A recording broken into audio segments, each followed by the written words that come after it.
The maritime regime under the Rudd-Gillard years saw more than 1,200 people killed at sea and brought in more than 50,000 illegal arrivals. Now, Albo too is under pressure on our border security. Our next question for the jury: are our borders weaker under Labor? Joining me now is late debate host James McPherson and Graham Richardson, former Hawke and Keating Labor Government Minister. Hello to both of you. Good to see you. Thank you for joining us on the panel. Richo, look, Labor's track record speaks for itself here. Is a party weak on borders? Do you think? No. I think it's probably not our finest area of policy decision-making over the course of time. But I think these days both sides have the same policy, so it doesn't really matter in that who's in government, the same policies will be maintained. OK, so you don't think that this is just a Labor-based problem?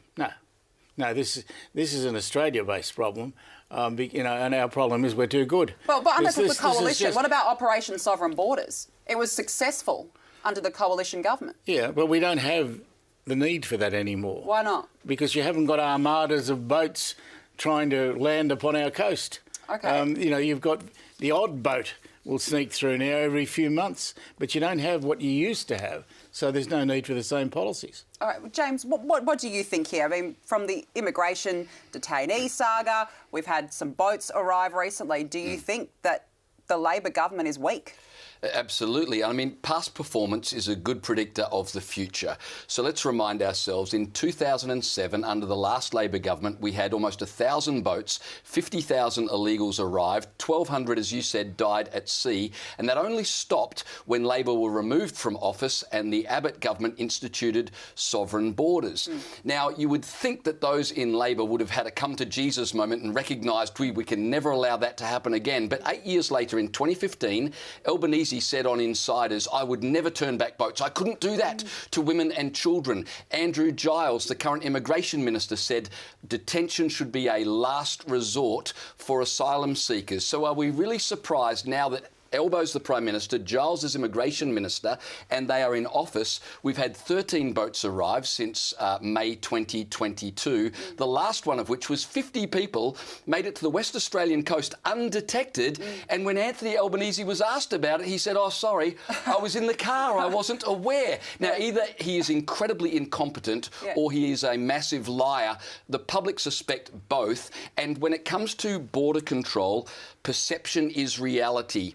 If the perception is that they are weak, then people smugglers are empowered to sell a product, and that's the problem we've got. If people suspected Albo in the way you suggest, why is he so far in front in the polls?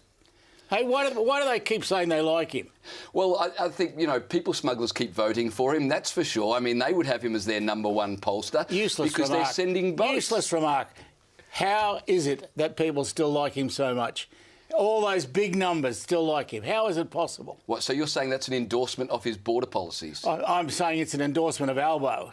And if you've got to endorse Albo, then you have to understand that as far as his policies are concerned, there's no revolt here. You're not seeing people walking up and down the street with placards saying get rid of Albo because of this or because of that. They're just not saying it. Well, I don't think you can say that the polls reflect good border policy. The two are not necessarily coherent. Richard, just because he's polling well doesn't mean that they're strong on border policy. Well, it's one of the big issues. It is a big issue. It is a very big issue. If it was a blatant failure on his part, it would affect his results. But the reality is his results are terrific. So it's just not a problem as far as the mob are concerned. All right, let's go to the jury and see how they're feeling about this. Belinda, what do you think?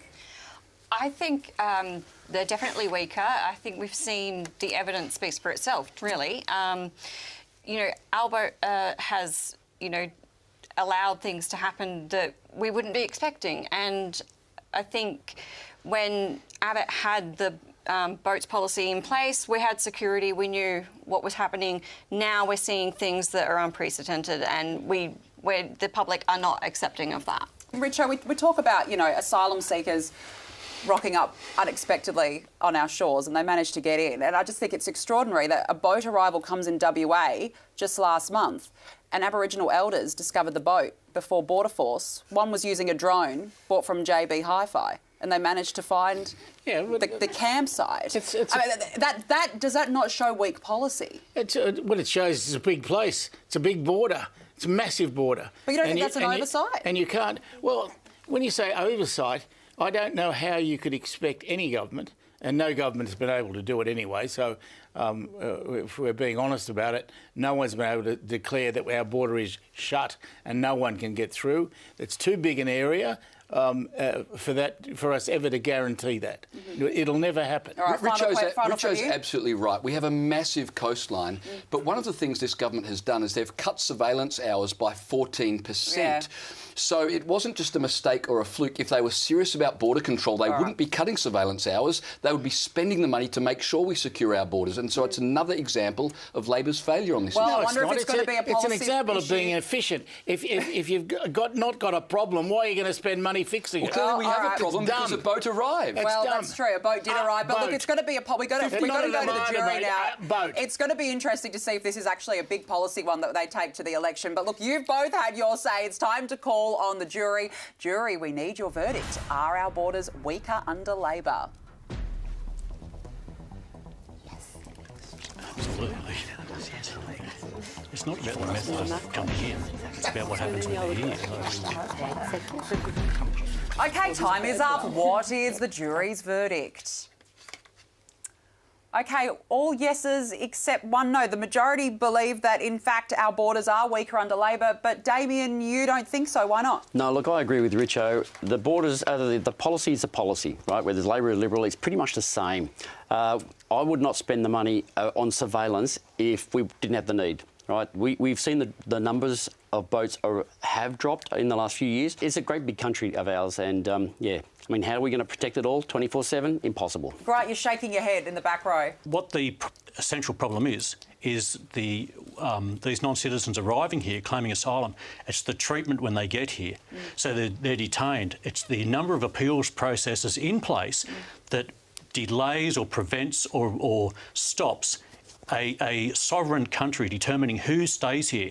This is where the thrust of the problem here is that we're an attractive country. We've got lots of welfare. We've got all these things.